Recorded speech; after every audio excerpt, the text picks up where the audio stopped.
Twelfth class students, आज हम अपना नेक्स्ट टॉपिक स्टार्ट करते हैं और हमारा नेक्स्ट टॉपिक होगा microbes as bio control agent.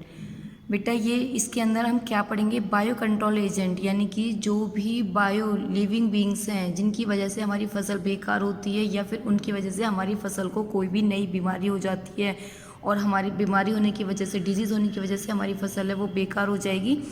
उस कंडीशन में हम उन चीज़ों को जिनकी वजह से बीमारी हुई है या हमारी फसल बेकार हुई है उनको कंट्रोल करना बायो कंट्रोल एजेंट में आता है और उसके अंदर भी हम माइक्रोब्स को यूज़ करते हैं इनको कंट्रोल करने के लिए। तो इस चैप्टर में, इस वाले टॉपिक में हम यही करेंगे। बायो कंट्रोल के अंदर हम कई सारे बायोलॉजिकल मेथड्स को लेते हैं जो कि इनकी डिजीज़ को और पेस्टों को कंट्रोल करने में हेल्प करेगा। मॉडर्न सोसाइटी के अंदर हम देखते हैं कि काफ़ी लार्ज अमाउंट में केमिकल्स को यूज़ किया जाता है बाय यूजिंग, जैसे कि इंसेक्टिसाइड या पेस्टिसाइड्स, और ये केमिकल्स टॉक्सिक, हार्मफुल भी होती हैं, जहरीले भी होती हैं और एक्सट्रीमली हार्मफुल, बहुत ज़्यादा हार्मफुल भी होती हैं। किसके लिए? सभी के लिए, चाहे वो ह्यूमन बीइंग हो, एनिमल्स हो, और एनवायरनमेंट को भी पॉल्यूटेड करते हैं। आपको पता है जब हम फर्टिलाइजर्स को यूज़ करते हैं तो हमारी जो सॉइल की फर्टिलिटी है वो डिक्रीज़ हो जाती है, सॉइल पॉल्यूशन हो जाता है। फिर अगर वो वाटर में ऐड हो जाए तो वाटर पॉल्यूशन, ग्राउंड पॉल्यूशन, ये सारे पॉल्यूशंस भी हो जाते हैं और सब्जियां, सब वेजिटेबल्स, फ्रूट्स वगैरह हैं, फसल है, वो सब बेकार भी हो सकती है। हमारी सॉइल अगर पॉल्यूटेड होगी तो our use of weedicide to remove, हम अपनी सॉइल के अंदर वीड्स को रिमूव करने के लिए वीडिसाइड्स करते हैं, यूज़ करते हैं, जिसकी वजह से हमारी सॉइल है वो भी पॉल्यूटेड हो जाती है। तो इसी के अंदर हम bio control of paste and disease, biological control, biological हम कैसे कंट्रोल करेंगे? तो देखो हम एग्रीकल्चर के अंदर देखते हैं देयर इज़ काफ़ी सारे मेथड होते हैं पेस्ट को कंट्रोल करने के लिए, और वो एक तरीके से नेचुरल प्रीडेशन है। नेचुरल प्रीडेशन का मतलब है वो अपने आप ही दूसरे को ईट करे। प्रीडेशन मतलब प्रीडेटर, और प्रीडेटर कौन से होते हैं? जो कि दूसरे के ऊपर डिपेंड करते हैं, रेदर देन इंड्यूस्ड केमिकल्स की वजह। अगर हम किसी दूसरे प्रीडेटर को ऐसे को लें, जैसे मैंने आपको पहले भी समझाया हुआ है कि जो होस्ट होती है, होस्ट जिसको खाया जाता है और जो खाता है, तो कोई भी पेस्ट वगैरह को ईट करने वाला कोई अदर लिविंग ऑर्गेनिज्म होगा वो प्रीडेटर होगा, और जो ईट हो रहा है, जिसको खाया जा रहा है, वो होस्ट होता है। तो एक की believe that the organic farmer is the biodiversity further health. तो यहाँ पे भी हम ऑर्गेनिक फार्मिंग का मतलब है कि केमिकल्स वगैरह को अगर यूज़ ना किया जाए, जो हमने इससे पहले टॉपिक में पढ़ा था कि मैन्योर वगैरह है वो ऑर्गेनिक मैटर से तैयार की जाए तो वो बेनिफिशियल भी होती है। The most variety landscape has the most sustainable aided, तो इसी में ही ज़्यादातर वेराइटीज़ होती हैं जो कि बहुत सस्टेनेबल, यानी कि सस्टेनेबल का मतलब है अपने आप को एडेप्ट करना। तो ऑर्गेनिक फार्मर, जो भी ऑर्गेनिक फार्मर होते हैं जो अपनी फार्मिंग के दौरान केमिकल्स को यूज़ ना करके बायो फर्टिलाइजर्स को यूज़ करते हैं, work to create a system, वो एक सिस्टम को क्रिएट करते हैं इंसेक्ट के लिए, जिससे कि पेस्ट जो है वो जो भी जिस इंसेक्ट को लेते हैं उन्हीं को हम पेस्ट कहते हैं, आर नॉट इरेडिकेटेड, मतलब कि वो क्या करते हैं, वो किसी ऑर्गेनिक फार्मर के अंदर किसी दूसरे लिविंग ऑर्गेनिज्म को ही लेते हैं। समटाइम्स कॉल्ड, कभी कभी उनको पेस्ट भी कहा जाता है, are not eradicated but instead are kept to manage level by a complex system of check and balance within a living and vibrate ecosystem. क्या करते हैं ये पेस्ट जो होती हैं, ये बाकियों के ऊपर डिपेंड करके कई बार ये दूसरे, इनका जो सिस्टम होता है, जो कॉम्प्लेक्स सिस्टम होता है, उससे मैनेज करने का काम करते हैं, जिसकी वजह से जो हमारा इकोसिस्टम है वो ठीक रहता है। Contrary to the conventional farming pesticide we often use chemical method. हम देखते हैं काफ़ी लार्ज अमाउंट में अगर हमें कुछ भी चीज़ को कंट्रोल करना होता है तो हम ज़्यादातर केमिकल मेथड्स को ही यूज़ करते हैं टू किल बोथ यूजफुल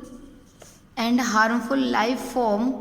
तो इसमें कि दोनों के दोनों, जो कि हार्मफुल यानी यूज़फुल हो या हार्मफुल हो, इस तरीके से,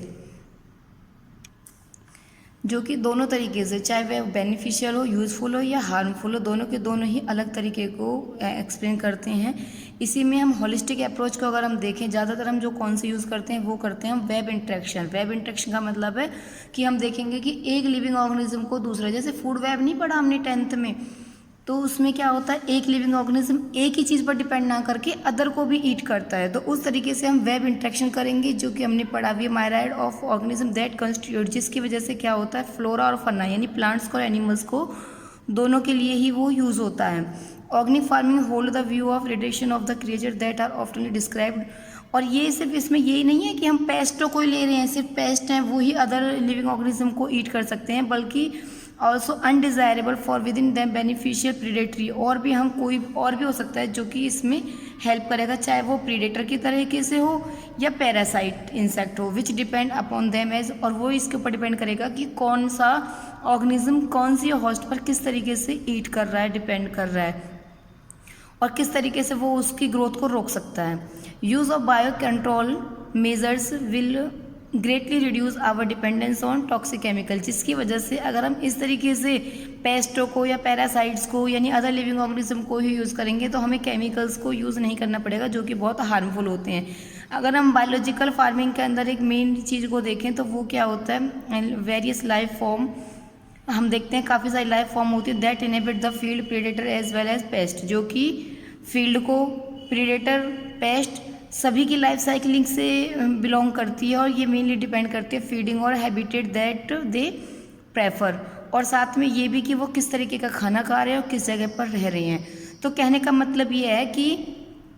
इसमें हमें मेन ये देखना होता है कि कौन सा लिविंग ऑर्गेनिज्म कौन से अदर लिविंग ऑर्गेनिज्म के ऊपर डिपेंड कर रहा है, और फिर वो कहाँ रह रहा है, कैसा खा रहा है, ये सारी चीज़ों के ऊपर ही डिपेंड करता है, पेस्ट हो या पैरासाइट हो। पैरासाइट का भी आपको पता है, पेस्ट भी क्या होते हैं ये भी आपको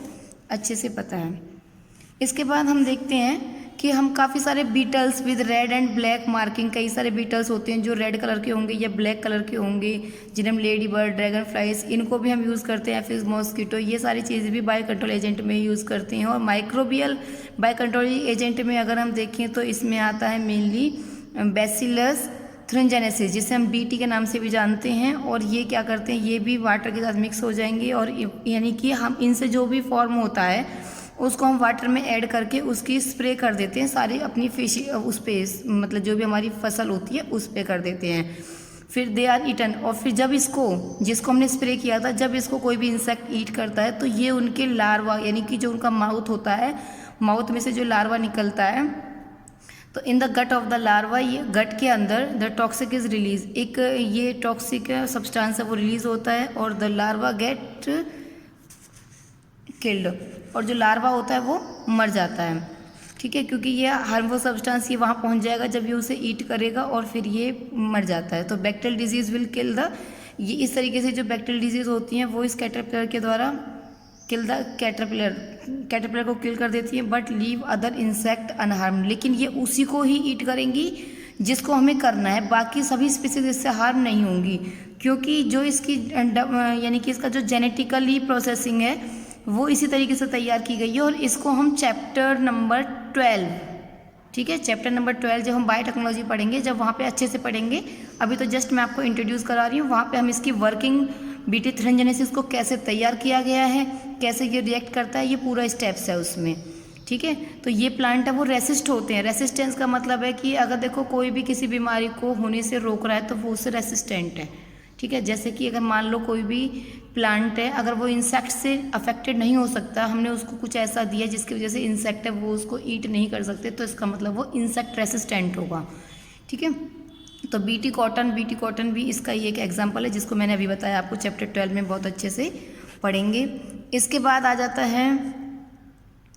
यहाँ पे बायोलॉजिकल कंट्रोल में हम प्लांट को ट्रीटमेंट के लिए एक फंगस को भी यूज़ करते हैं जिसका नाम है ट्राइकोडर्मा भी फ्री लिविंग फंगस होती है जो कि इकोसिस्टम में रूट में पाई जाती है। ये भी हमने पहले पढ़ा है। दे आर इफेक्टिवली, ये भी बायो कंट्रोल को, कई सारे प्लांट के पैथोजनों को प्रोटेक्ट करने का, कंट्रोल करने का काम करती है। इसके बाद एक बैकुलोवायरस है। बैकुलोवायरस एक पैथोजन है जो कि इंसेक्ट को या एर्थ्रोपोड्स को अटैक करता है, इनके ऊपर अटैक करता है। और बैकुलोवायरस को बायोलॉजिकल कंट्रोल एजेंट के तौर पर हमने यूज़ किया है जिसका नाम है न्यूक्लियो पॉलीहेड्रियोवायरस। ये वायरस भी एक्सीलेंट कैंडिडेट है जो कि मतलब दूसरे किसी इंसेक्ट के लिए हम इसको यूज़ करते हैं। इंसेक्टिसाइडल एप्लीकेशंस, यानी इंसेक्ट के लिए हम इसको यूज़ करते हैं। They have been shown to no negative impact, और इसका भी कोई अलग नेगेटिव इफेक्ट नहीं है प्लांट्स, एनिमल, मैमल, बर्ड्स वगैरह किसी के ऊपर भी, और स्पेशली डिज़ायरेबल है when beneficial insect are being conserve to aid. जब हम किसी भी बेनिफिशियल इंसेक्ट को के लिए हम इसको यूज़ करते हैं या फिर उनको प्रोटेक्शन के लिए हम इसको जब यूज़ करते हैं तो इंटीग्रेटेड पेस्ट मैनेजमेंट प्रोग्राम के थ्रू। तो यानी कि जब हम इनको यूज़ करते हैं तो उसको हम उस प्रोग्राम को हम बोलते हैं IPM प्रोग्राम, जिससे हम इनको प्रोटेक्ट करने का, इंसेक्टों को प्रोटेक्ट करने का काम करते हैं या पेस्ट की प्रोटेक्शन का काम करते हैं। When an ecological sensitization area is being treated, जब भी हमें कोई भी एक एरिया को ट्रीट करना होता है तो हम इनको कंजर्व करते हैं। कंजर्व करने के बाद हम इनको यूज़ करेंगे, यूज़ करने के बाद हम उस एरिया को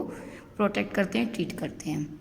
यहाँ तक आपको क्लियर हो गया होगा। अब आपका ये वाला चैप्टर ख़त्म हो गया है बेटा। ओके।